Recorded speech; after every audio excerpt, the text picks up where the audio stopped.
The negotiations between representatives of the Syrian government and the foreign-backed opposition have hit a deadlock over the issue of transfer of power. The Syrian delegation at the Geneva Peace Conference has presented a declaration of principles for negotiations. The idea was immediately rejected by representatives of the other side. And we were surprised that this basic paper was rejected by the other side, who either does not have the capacity to acknowledge Syria and its territorial integrity, or they don't care about what's happening to the Syrian people. We are still during these delay tactics used by the regime. No progress has been made. The regime tried to bring other proposals to move us away from the main purpose of this meeting, which is to discuss the Geneva communique and implement the core of that communique at this point, which is to form a transitional governing body with full powers. Well, the declaration insists Syrians should choose a political system without imposed formulas from other countries. The foreign-backed opposition says it is against the declaration because it does not mention a transition of power. The opposition insists on the resignation of President Bashar al-Assad, but Damascus says the only way to decide the future of the country is through elections. The Geneva conference began 3 days ago after months of preparations.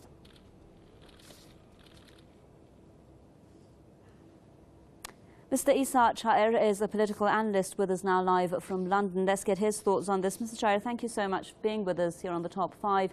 Now, do you think that the Syrian government is actually pursuing a delaying tactic, as the opposition was saying there, or is it, do you think, genuinely interested in finding a political solution out of this crisis?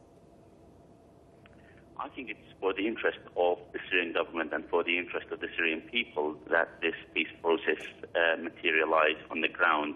And I think anybody who's claiming that the Syrian government is delaying it or trying to break this negotiation would be mistaken, because at the end of the day, the stability of Syria is dependent on a peaceful resolve to this conflict. And then the government of Syria would then revert back to running, or whatever government comes, revert back to running the country without the influence of a conflict, an armed conflict on the ground, and the infiltration of armed militants from all over the world.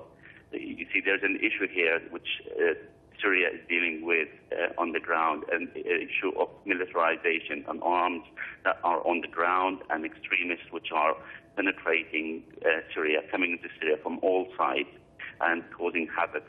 Instability is dangerous, not just for Syria, but also to the region. The survival of any government, the survival of any political establishment, whether it's based in Syria or in the region, is dependent on a peaceful resolve to this conflict. So I wouldn't think that the Syrian government would be of the Syrian government's interest to delay or to put a block against this peaceful talk. Well, what are the prospects, do you think, for this Geneva conference that's taking place? It looks like an agreement is very far from reach, with the opposition agreeing that they don't want Bashar al-Assad in power, and the government saying that he is going to remain as part of the political process. So how can this issue be resolved politically or peacefully? Okay, what we need to do is look overall at what has been achieved so far. The two sides coming together is an achievement. We should not knock it down. A discussion about humanitarian aid path going to Homs, and the discussion about extremism is positive outcomes from this conference. Now, with regard to the transitional government, it is any achievement which has happened on the humanitarian is positive. With regard to the transitional government, we have to look at the perspective, what's going to happen if there is a weak transitional government, which could then endanger the whole institutional structure of Syria, and we will see the collapse of a whole institution like the way we had in Iraq. the opposition platform on the ground within the regions where there is no armed militants, within the regions that are run by the government, it's very, very weak. They don't have any platform there. So if they come over to the country where they have weak platform, they will end up creating conflict, and there will be a fight for power again, and the infrastructure will collapse.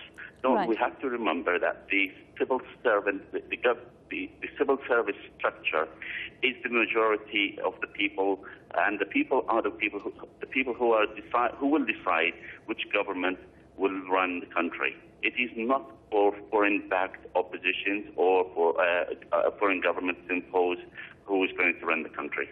Thank you very much, Mr. Ihsan Shahir, political analyst with us there live from London.